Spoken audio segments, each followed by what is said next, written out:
మూడు భాగ్యరేఖలు ఆత్మజ్ఞాన ప్రయాణం. ఒక అందమైన పల్లెటూరులో సూర్యోదయం అవుతోంది. పచ్చని పొలాలు బంగారు వర్ణంలో మెరిసిపోతున్నాయి. రామయ్య అనే రైతు తన పొలంలో నిలబడి ఆకాశం వైపు చూస్తూ తన జీవితం గురించి ఆలోచిస్తున్నాడు.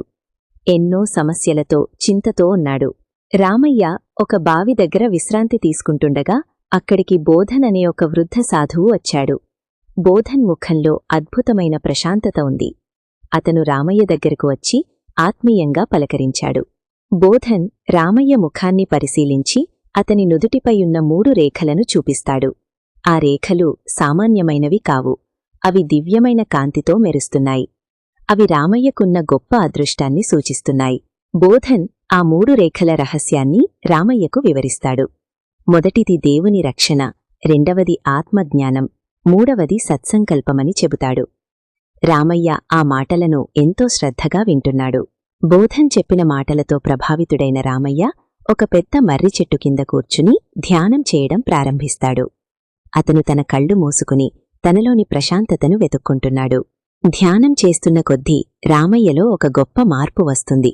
అతని శరీరం చుట్టూ ఒక తేజస్సు ఆవహిస్తుంది. తాను కేవలం ఒక రైతును మాత్రమే కాదు, అనంతమైన శక్తి కలిగిన ఆత్మను అని అతను గ్రహిస్తాడు. జ్ఞానోదయం పొందిన రామయ్య తన గ్రామంలోని ఇతరులకు సహాయం చేయడం మొదలుపెడతాడు.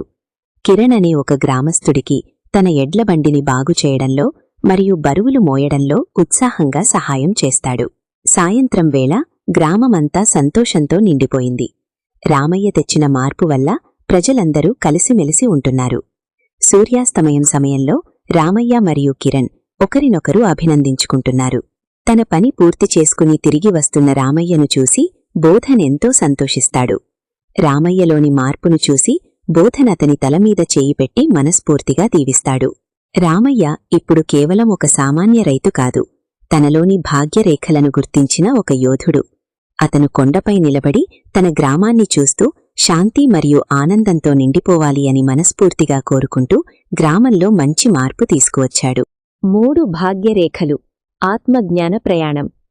ఒక అందమైన పల్లెటూరులో సూర్యోదయం అవుతోంది. పచ్చని పొలాలు బంగారు వర్ణంలో మెరిసిపోతున్నాయి. రామయ్య అనే రైతు తన పొలంలో నిలబడి ఆకాశం వైపు చూస్తూ తన జీవితం గురించి ఆలోచిస్తున్నాడు.